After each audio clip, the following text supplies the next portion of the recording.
Hi guys, sorry I haven't been uploading many decent videos lately, but I do intend to do, so keep watching this space. Today I'm going to do a bit of an unboxing, review and setup of a neat little TPMS tyre pressure monitoring system device that you can see here mounted in the corner of my windscreen, that are very useful to keep an eye on your tyre pressures.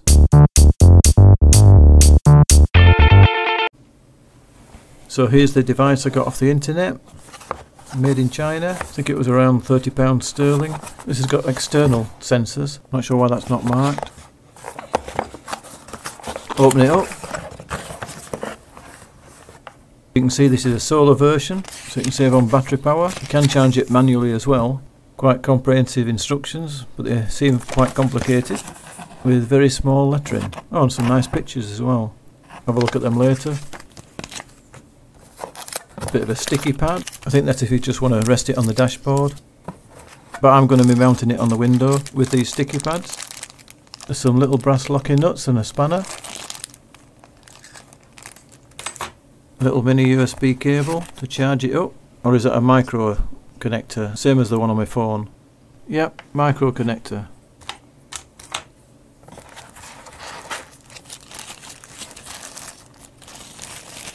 Here's the unit with the solar panel, which is attached on the back with a hinge. As you can see, you can bend it at an angle with the solar panel bit fitting onto the windscreen.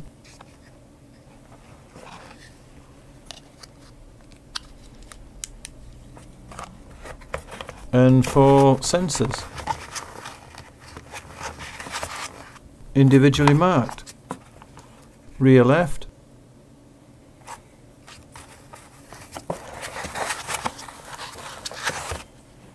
rear right,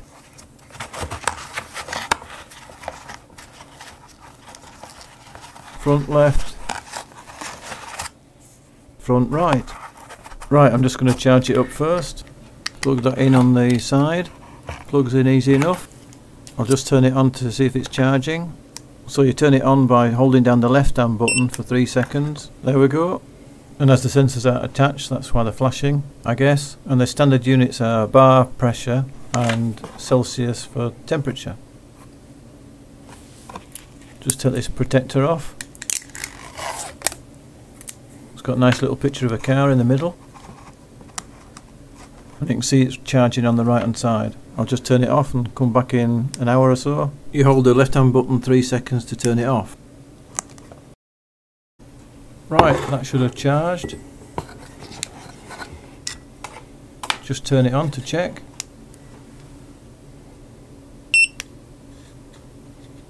Yeah, we've got 3 bars there. Just need to take it to the car with the sensors and go through what seems to be a complicated pairing procedure.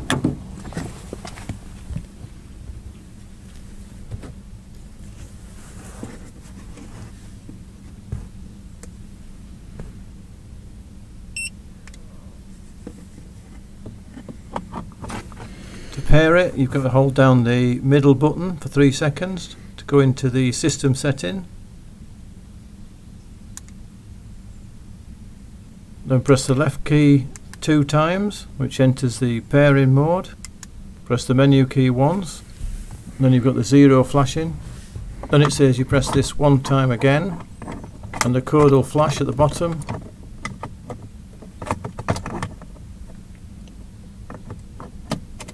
And this is where I made a mistake of thinking it was the front right hand sensor, and it means the front left hand sensor with the flashing 0. But when I attached it, it still came up with a reading, even though I didn't press the unit again, as you can see, and seemed to come out of pairing mode. So I'll put it back in pairing mode.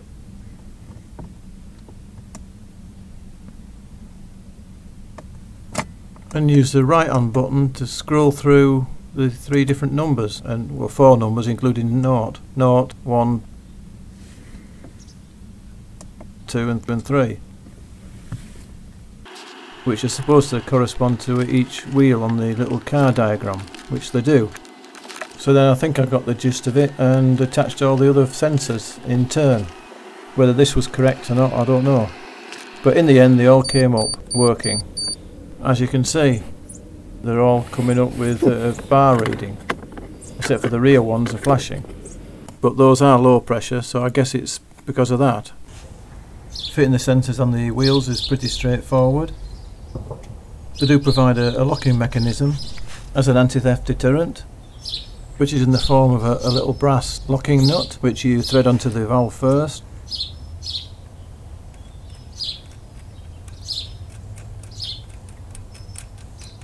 Then thread on the sensor, and you'll hear it hiss slightly when it engages.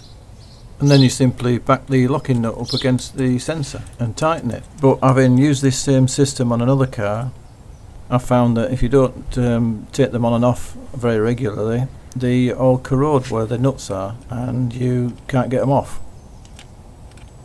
So to be honest, I'd recommend not putting these on at all, unless you live in the kind of neighbourhood that you feel you need to do. But I've used these for a number of years now and had no problem at all.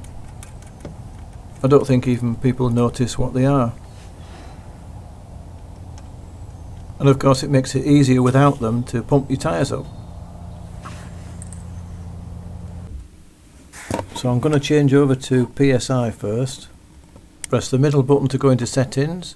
Now it's showing unit and bar, so I can press the middle button once again. Bar's flashing. Press the left or right button, change it to PSI. Press the mode button again. Hold down the mode button to come out of it. And we're done. Right, I've just got to pump my tyres up on the rear, I guess, first, to stop them flashing. Right, I'll pump the right hand tyre up, take the sensor off, and it'll beep.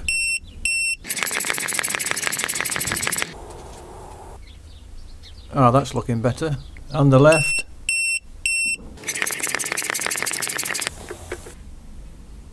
So now they've stopped flashing, but they're still a bit low, so I'll pump them all up till they're all the same. Ah, that's better. To change the batteries out of the sensor, you just put your spanner on the back where the nut is and hold it firmly on the front cover and unscrew.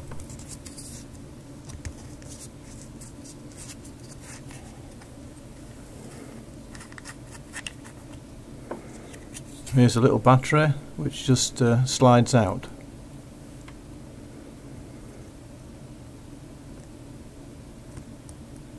Which are CR1632 3 volt. You just slide them back into place and put the top back on. Being careful with the threads because you can easily strip these because they're only plastic.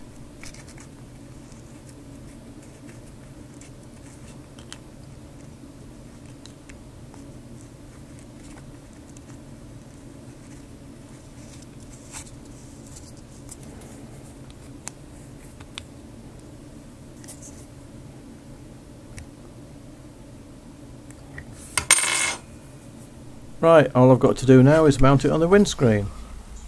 I'm going to mount it down in the bottom corner here so it doesn't impede my vision. But I can't do that just yet as my windscreen is covered in condensation, so it wouldn't stick. I have to wait till a dry day. So I'm quite happy with that. Oh, looks like my steering wheel's got all mould on it, which I'm not surprised. I haven't used the car for ages. Anyway, that's it for now, guys. I just wanted to show you that useful device. If you want one, I'll leave a link in the description. I'm not sponsored by them at all. It's just something I come across that I thought was useful to share with you guys. So that's about it. Thank you for watching, and I'll see you on the next video.